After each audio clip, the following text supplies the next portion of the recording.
Hello, and welcome to What in Bible. Today, we're diving into some of Jesus' lesser-known parables, those powerful stories that often get overshadowed by their more famous counterparts. These forgotten parables contain profound wisdom that speaks directly to our modern struggles. When we think of Jesus' parables, our minds quickly go to the prodigal son, the Good Samaritan, or the sower. But what about the parable of the rich fool, or the barren fig tree? These less discussed teachings hold transformative insights for our everyday challenges. Let's begin by remembering why Jesus taught in parables in the first place. And the disciples came and said to him, "Why do you speak to them in parables?" He answered and said to them, "Because it has been given to you to know the mysteries of the kingdom of heaven, but to them it has not been given. For whoever has, to him more will be given, and he will have abundance. But whoever does not have, even what he has will be taken away from him. Therefore I speak to them in parables, because seeing they do not see, and hearing they do not hear, nor do they understand." These parables were designed to reveal deeper truths to those genuinely seeking wisdom, while remaining mysterious to casual listeners. Today, let's uncover 4 forgotten parables and their surprising relevance to our modern lives. The parable of the rich fool. Let's start with the parable of the rich fool from Luke 12. This parable speaks directly to our culture's obsession with accumulation and security. Then he spoke a parable to them, saying, "The ground of a certain rich man yielded plentifully, and he thought within himself, saying, 'What shall I do, since I have no room to store my crops?' So he said, 'I will do this. I will pull down my barns and build greater, and there I will store all my crops and my goods. And I will say to my soul, Soul, you have many goods laid up for many years. Take your ease, eat, drink, and be merry.' But God said to him, 'Fool, this night your soul will be required of you. Then whose will those things be which you have provided?' So is he who lays up treasure for himself, and is not rich toward God." This parable confronts our modern anxiety about financial security. The rich man wasn't condemned for his wealth or success, but for his self-centered perspective. Notice his language. "I will do this, my crops, my goods, my soul." He viewed his abundance as solely for his benefit and security. How often do we fall into this same trap? We obsess over retirement accounts, investments, and possessions, thinking they'll provide lasting security. We upgrade our homes, cars, and devices, always storing up for a tomorrow that isn't guaranteed. Jesus challenges us to examine our relationship with possessions. The question isn't whether we have wealth, but whether our wealth has us. Are we rich toward God? This means using our resources for eternal purposes, serving as others, supporting those in need, and investing in things that last beyond our lifetime. In our anxiety-filled world, this parable reminds us that true security isn't found in what we accumulate, but in who we trust. The antidote to financial anxiety isn't more money. It's spiritual wealth that comes from generosity and faith.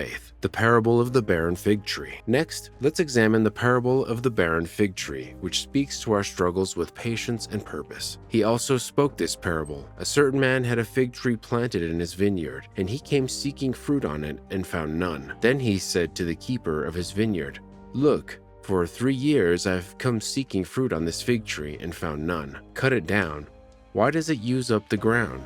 But he answered and said to him, 'Sir, let it alone this year also, until I dig around it and fertilize it. And if it bears fruit, well, but if not, after that you can cut it down.'" This parable offers tremendous hope for anyone feeling unproductive or stagnant. The vineyard owner, representing God, had reasonable expectations. A fig tree should produce figs. After 3 fruitless years, cutting it down seemed logical. But the gardener, representing Jesus, intercedes, requesting more time and offering special care, digging around the roots and applying fertilizer. How does this speak to us today? Many of us feel like that barren fig tree. Perhaps you've been in the same job for years without advancement. Maybe your relationship seems stuck in a rut. Perhaps your spiritual life feels dry and unproductive. This parable reminds us that seasons of apparent barrenness don't define our value or destiny. Jesus specializes in rejuvenation and second chances. The patience and special attention shown by the gardener reveal God's heart toward us when we're not flourishing.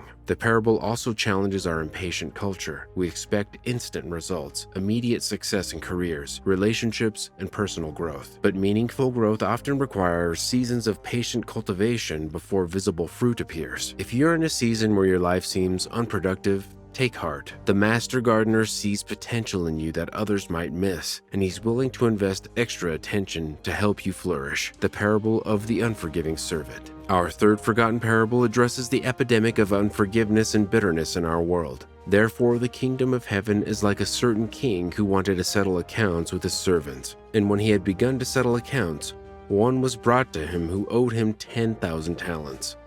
But as he was not able to pay, his master commanded that he be sold, with his wife and children, and all that he had, and that payment be made.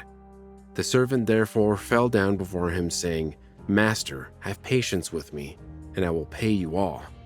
Then the master of that servant was moved with compassion, released him, and forgave him the debt.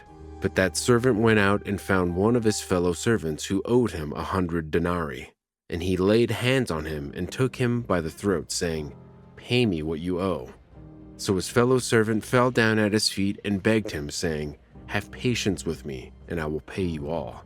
And he would not, but went and threw him into a prison until he should pay the debt. The parable continues with the king discovering this injustice and reinstating the original debt as punishment for the servant's unforgiveness. This parable's mathematics are staggering. 10,000 talents represented an impossible debt, equivalent to billions of dollars today. By contrast, 100 denarii was roughly 3 months' wages, substantial but manageable. The servant received mercy for an unpayable debt, yet refused to extend mercy for a minor one. This hypocrisy mirrors our own struggles with forgiveness. In our culture of outrage and division, this parable cuts to the heart. We demand justice when wronged, yet expect grace when we fail. Social media amplifies this tendency, making it easier than ever to nurse grudges and broadcast others' failures. The servant's problem wasn't financial, but spiritual. He failed to let his experience of forgiveness transform how he treated others. He received mercy without becoming merciful. This parable challenges us to examine our own unforgiveness. Is there someone you're holding to a standard you couldn't meet yourself? Have you received God's forgiveness while withholding forgiveness from others? True forgiveness isn't denying hurt, but choosing to release the debt you feel others owe you. The parable of talents. Our final forgotten parable addresses our fear of failure and risk aversion. For the kingdom of heaven is like a man traveling to a far country, who called his own servants and delivered his goods to them.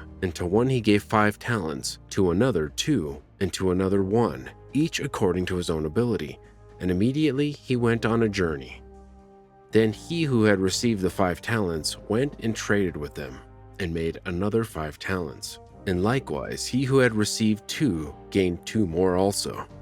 But he who had received 1 went and dug in the ground, and hid his lord's money. When the master returned, he commended the 2 servants who dadded their investments. But the 3rd servant, who buried his talent out of fear, faced harsh judgment. This parable speaks directly to our risk-averse culture, where safety often trumps purpose. The 1-talent servant made the safe choice, preserving what he had rather than risking loss. His motivation was revealing: I was afraid. Fear of failure paralyzes many of us. We hesitate to use our gifts, start new adventures, or step out in faith because we're terrified of disappointing others or ourselves. The servant's fear led to the very outcome he dreaded, disappointing his master. Notice that the master distributed according to their ability. God doesn't expect identical results from everyone, but calls us to faithfulness with whatever we've been given. The servants who received affirmation weren't perfect. They simply refused to let fear dictate their actions. This parable challenges us to examine what talents, resources, or opportunities we might be burying out of fear. Success in God's economy isn't measured by comparing ourselves to others, but by faithfulness with what we've received. These forgotten parables speak with remarkable clarity to our modern challenges. The rich fool reminds us that true security comes from being rich toward God, not accumulating possessions. The barren fig tree offers hope that seasons of unproductiveness don't define our future. The unforgiving servant challenges us to extend the same mercy we've received. The parable of talents calls us to overcome fear and faithfully use whatever we've been given. Jesus' parables weren't meant to be more historical curiosities, but living wisdom for every generation. Their power lies in their ability to bypass our intellectual defenses and speak directly to our hearts. As we close, I encourage you to sit with these forgotten parables this this week? Which one resonates most with your current struggles? How might Jesus be inviting you to see your circumstances through new eyes? Thank you for joining us today on What in Bible. If this exploration has been helpful, please like, subscribe, and share with someone who might need this message. Until next time, may you discover fresh wisdom in the ancient words of Scripture.